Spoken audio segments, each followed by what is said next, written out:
আসসালামু আলাইকুম গাইজ, সবাই কেমন আছেন? আশা করি ভালো আছেন। আলহামদুলিল্লাহ, আল্লাহর রহমতে আমিও ভালো আছি। তো আপনাদের মাঝে আজকে একটা মোনোটন গাড়ির টেচ আপ কাজ নিয়ে আপনাদের মাঝে হাজির হয়েছি। এই ট্যাঙ্কিটা, এই যে ট্যাঙ্কির উপরে যে প্লাস্টিক কভার, ওইটা পড়ে যে হালকা কেলাই গেছিলো, ওইটা আমরা সুন্দর করে ঘষে নিলাম। ঘষে নিয়ে ওখানে আজকে পুটিং লাগলো না, ওখানে সুন্দর করে ঘষে নিয়ে তেলা বানিয়ে ওখানে সুন্দর কায়দায় যে কালো রং করা হচ্ছে। তো সুজুকি মোনোটনের তো ডাইরেক্ট কালো রং হয় না, প্রথম কালো টাচ আপ করে নিয়ে এই যে পরে কালোর ভিতরে হয় আপনার পাল কালার দিয়ে কালারটা তৈরি করে নিয়ে তারপরে মারা হচ্ছে।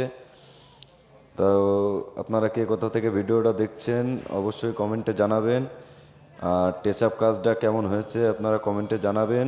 আর আপনারা যদি আমার ভিডিও নতুন দেখে থাকেন তাহলে অবশ্যই আমার পেজটায় লাইক ফলো দিয়ে রাখবেন, আমার পাশে থাকবেন নতুন নতুন ভিডিও দেখার জন্য। এই দেখেন, এবার এই পালিশটা করা হবে যেন ওই যে রং করছিলাম ওই রঙের তো একটা মুখ থাকে, পালিশটা করে আমরা মুখটা কেটে দেব। কেটে নিয়ে সুন্দর করে রঙের মুখটা মিলিয়ে আগের রঙের সাথে আমাদের এই নতুন রঙটা সুন্দর করে ওখানে মিলানো হবে। তো সবাই ভালো থাকবেন, সুস্থ থাকবেন।